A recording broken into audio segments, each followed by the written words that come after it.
makita natin ang tunay na katotohanan para wala pong masabi din ang mga DDS. Ngayon, puntahan po natin itong isa pang issue natin. Ito. Jed, paano na yung operasyon ng Senado maging ang sweldo ng mga empleyado ngayon?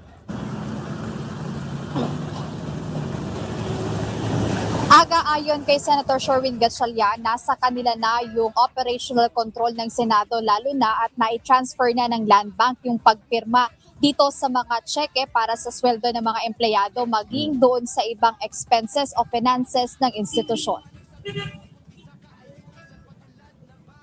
Kinumpirma ngayong umaga ni Senate President Pro Tempore Sherwin Gatchalian na na-transfer na ng Land Bank sa kanya ang signatures na isang patunay rin ng kanyang operational control sa Senado. Yun. Ayon sa Senador, sa kabila ng issue sa... ano ka ngayon, Kawatano? Siya ang kinikilala na Senate President. Bakit? Siya nakapagpapasahod. Siya ang nagpapasahod daw sa mga tauhan na Senado. E di wala ka na talaga, Kawatano.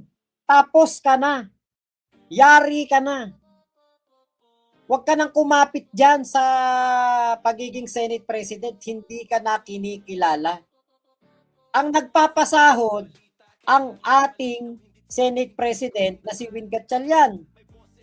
Bobo ka kasi, Kawatano. Wala kang utak. Diba? Puro ka Duterte, puro ka kapakanan ni Sara, kapakanan ni Digong ang iniisip mo. Nagbabalat kayo ka na kunwari para ka sa taong bayan. Pero hindi naman. Para ka lang sa iyong sarili at ambisyon. Diba? Ate Ira, saan ka pa naman nakakita nun? Papaniwalaan mo yung 18 na kargador na wala man lang kahit isang ebidensya na pinapakita. Sabi pa nga ni Alan Petrang Caballo. Eto punta tayo dito sa yung page ng ng affidavit. Nagulat lang ako dito kasi sabi nyo si Tito Soto daw dinalan din daw ng maleta. Tapos ang ebidensya nila nakasakay sa helicopter si Tito Soto at si Ping Lacson. Tapos yung palang helicopter na yon inarkila noong 2022 campaign period ng election.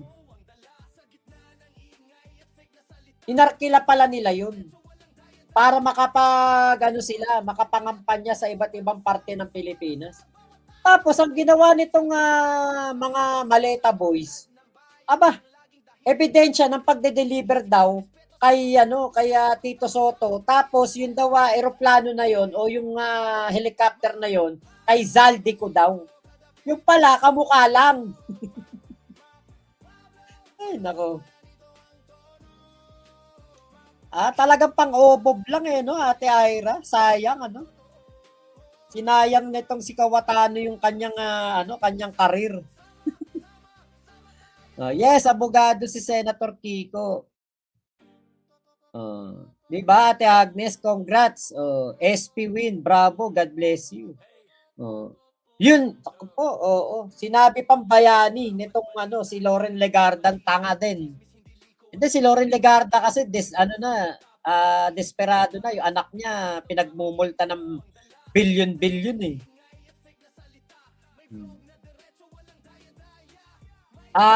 Hello po Ate May Castro. Yes, ko diyan, lagi kong sinasabi yan Ate May Castro. Lahat ng may kaso. Kapag ikaw kakandidato ka, dapat merong kang NBI clearance na yung nakalagay doon sa NBI clearance mo, wala kang kahit anong kaso na ongoing. Kapag meron kang ongoing na kaso, kahit theft lang,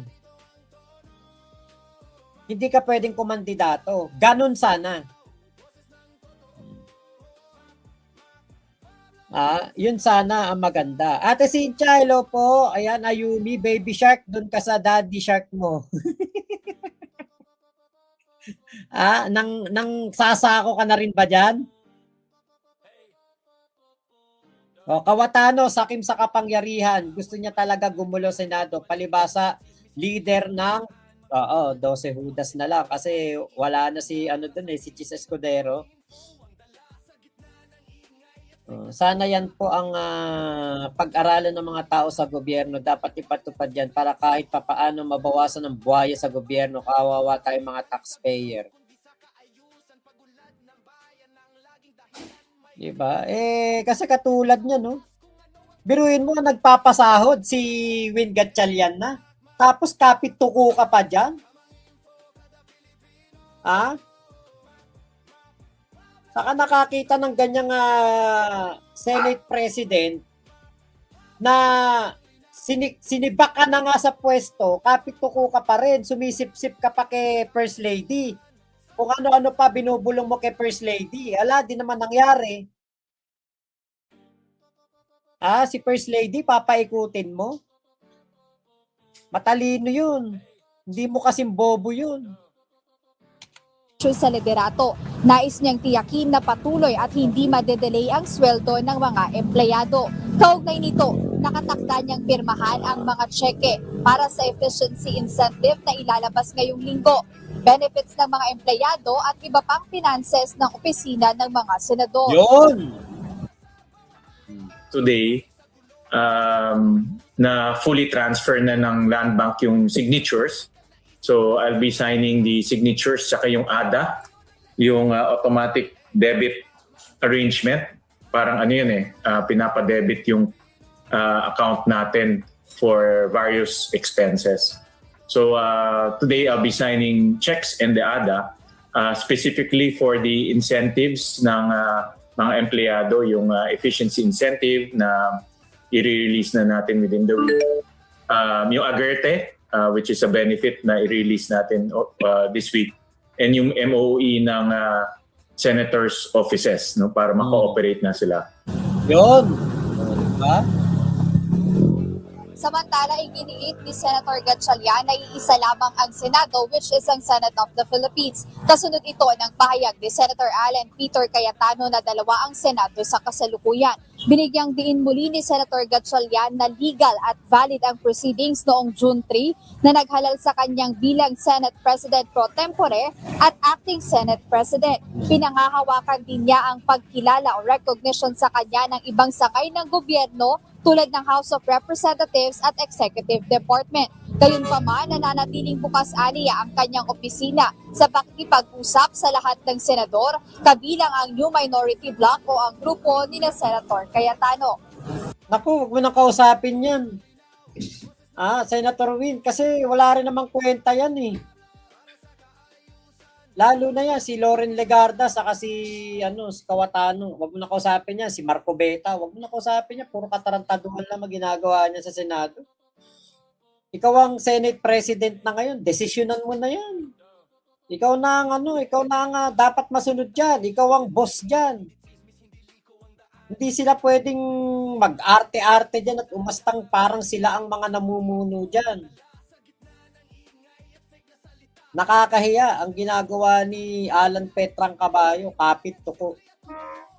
Kaya ako nung nakita ko wala na, sipak na talaga si Alan Petrang Caballo kasi si Senator Win Gatchalian na ang nagpapasahod sa mga tauhan. Ibig sabihin, siya ang legit na Senate President.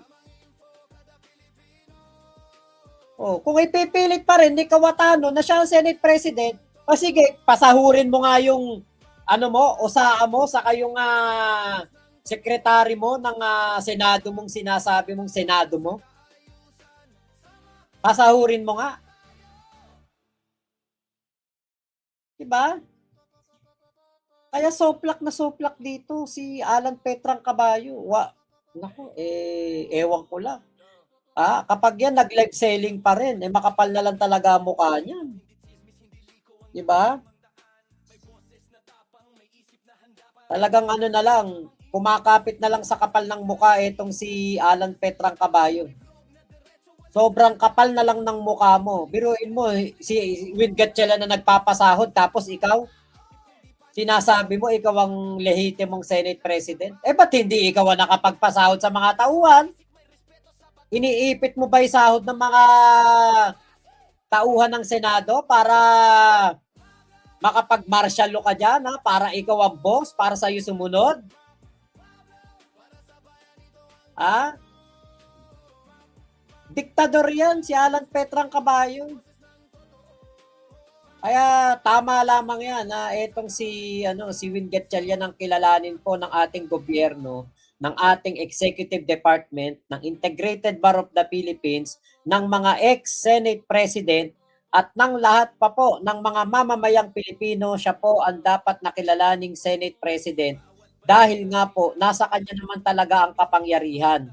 Katulad ng pagpapasahod sa mga tauhan po ng ating Senado. Papayag ba tayo na ihanay yung 18 na yon? Ila Jose Rizal, Bonifacio, Aguinaldo, etc. Yun nga po eh. Nakakaya si Loren Legarda. Biruin mo tawagin bayani yung mga tao na nagsabi na naghatid sila ng pera kay Loren Legarda. Ito yung video, nakakaya yun. Tinawag mong bayani yan, pinagbintangan ka nga niya na kurakot.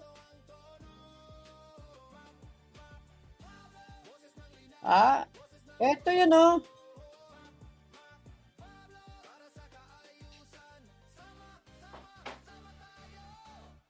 Parang nakakalimutan yata yung yung kanilang mga pinagsasabi noong mga nakaraang araw.